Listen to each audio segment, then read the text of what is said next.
Redneck Rampage is one of the most disappointing FPS games I've ever played. The game has charm, and I like how it takes the piss out of redneck culture, but the level design and gunplay are quite subpar. I've gone over my issues with the original Redneck Rampage in my review, but today I wanted to talk about the game's first expansion pack. Now, there were two follow-ups to Redneck Rampage that were released shortly after one another, Suckin Grits on Route 66 and Redneck Rampage Rides Again. Rides Again came after Route 66 and was more of an actual sequel, with it adding new cheerleader and biker enemies and giving players the ability to ride a motorcycle. The levels packed into Rides Again were also more expansive compared to the base game. Route 66 had no new weapons or enemies, and there were just 12 new levels to run around in. That being said, I prefer Route 66 much more than the original Redneck Rampage and Rides Again combined, but by all means that doesn't make Route 66 a good game. Route 66 is an expansion for Redneck Rampage, so it's limited to what it can actually improve. This expansion can feature less confusing, better designed levels than the base game, but it can't fix the bad hit detection, low enemy variety, and unsatisfying weapons. The maps in Route 66 are not bad most of the time, but they aren't great either, and that's a shame because on a conceptual level, Redneck Rampage as a whole is great. I love how each of these build engine games always seem to pay homage to something, and Redneck Rampage could have been great, like Shadow Warrior or Duke Nukem. So the first level is set in a carnival, and this expansion actually gets off to a decent start. There is some location variety with the gator exhibits and other carnival attractions, and I think the haunted house set piece is really well done. Spawning the sheriff in the middle of the carnival after you collect the second key is a bit of a pain in the arse, but this is an expansion after all, so I do expect a difficulty spike.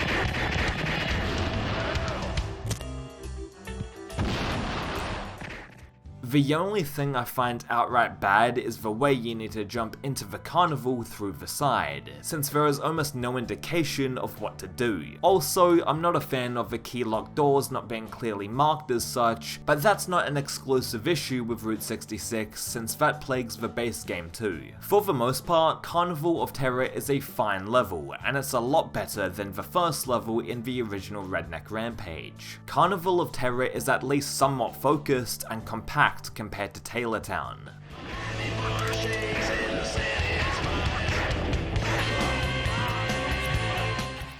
Level 2 is also pretty good, and so far we are 2 for 2 with this expansion. We're now at a truck stop, and I find this map to be quite focused, which is a nice change of pace from the dull explorathons of the base game. Apparently this truck doesn't have a roof, which is a strange oversight, but for the most part this level is solid.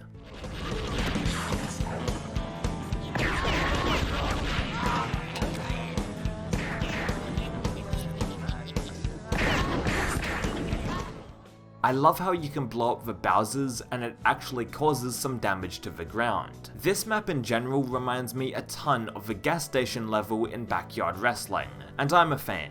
The next level, in my opinion, drops the ball and is large just for the sake of it. Level 3 is set in a factory, and I really don't like these factory maps in Redneck Rampage to begin with, so I didn't enjoy my time with this level.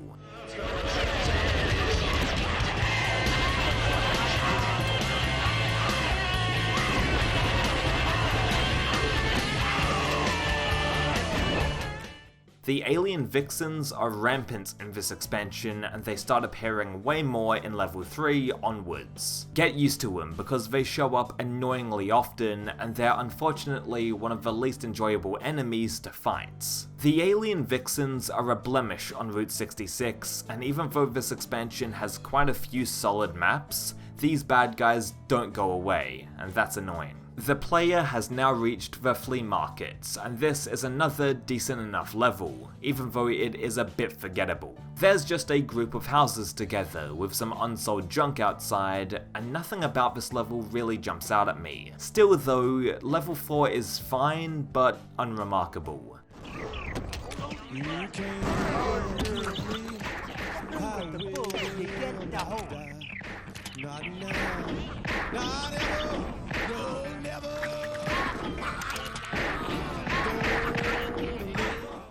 This map isn't a strike against Route 66, but it does the expansion no favours at the same time. Level 5 takes place in a slaughterhouse, and this is the most typical Redneck Rampage level. The player just explores this factory building featuring a bunch of crates, tiled floors, and industrial machinery. We have seen this type of map over and over in Redneck Rampage, and it doesn't stand out. Even though it is very generic and uninspired, at least it doesn't drag on for too long. There's no bullshit key placement or anything like that, and the level is over before you know it. Quite a few alien guards show up in level 5, which does dampen the pace of the combat a little, but even with that being the case, the map goes down pretty fast.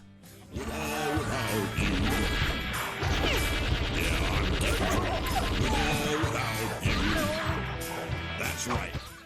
The golf course is up next, and this level is pretty light and digestible. I like the arcade that's inside the building, and walking your way through the golf course while killing enemies is enjoyable. The following level starts off with a car crash, and inside the wreckage is where you grab most of your equipment back. Route 66 has 2 parts, and level 7, or 9 if you're counting the intermissions as actual stages, is the start of the second half of this expansion. The player starts with the pistol, and that's why you get most of your gear from the car crash. The level itself is very focused, with you exploring 2 neighbouring houses as well as a barnyard.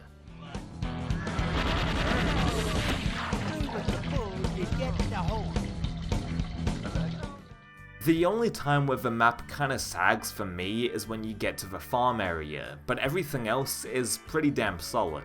Mystery Dino Cave is one of the weakest levels in Route 66, and apart from the Dino Cave itself, I can't remember anything about this map. The cave should be exciting to travel through because of the huge dinosaurs that you can look at, but the shit-covered aliens are back and they spoil the fun. The best strategy to deal with these aliens is to run past them, but if you blow past the enemies, then you won't get a chance to stop and look at the environment on display. This sucks because the rest of the expansion is pretty subpar in terms of level design, but their ideas are inventive, which is basically my thoughts on Redneck Rampage summed up entirely. Later on you visit Camp Crystal Lake, which is awesome for me because I'm a horror fan, but the level design lets it down. You also visit a Bigfoot convention, which should be ripe with comic moments and memorable set pieces, but the level design lets it down. The Hoover Dam is another location that gets misused, and it's a shame because for the most part, Route 66 improves on the level design of the base game.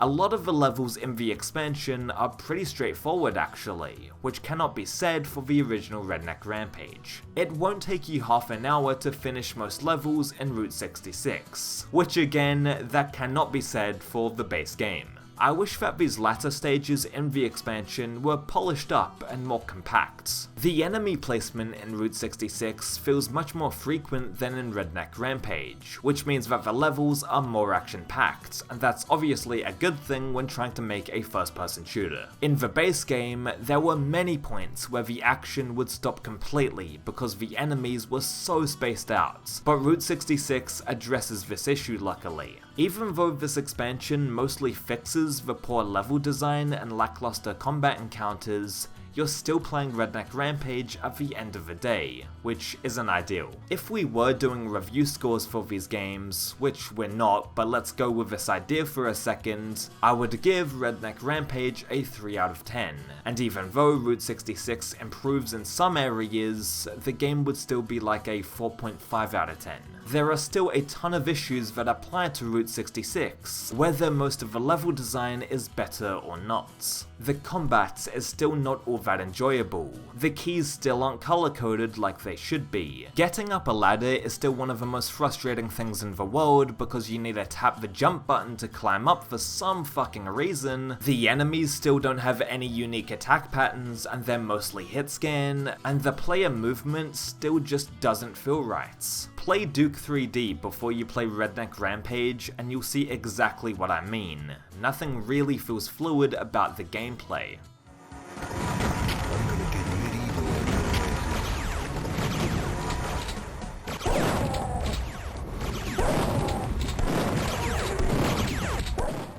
Those are all issues that carry over into Route 66, because it's just an expansion pack at the end of the day, with some cool levels tossed in. If you liked Redneck Rampage already and wanted to play some actually decent levels, unlike the ones we got in the base game, then I guess I would recommend Route 66. Sunstorm Interactive at least tried to make a better campaign experience, and I'm glad they attempted to design solid levels for the game. But Redneck Rampage is still Redneck Rampage. The last level in Route 66 is located in an oddities museum, and it's an okay finale to the expansion. The UFOs flying around outside and picking up cows using their tractor beams is a nice touch, and seeing the clone army in jars is awesome. But the final boss is pretty disappointing. The player fights a group of alien vixens, and that's it. I guess that is just Redneck Rampage though, and you couldn't have it any other way.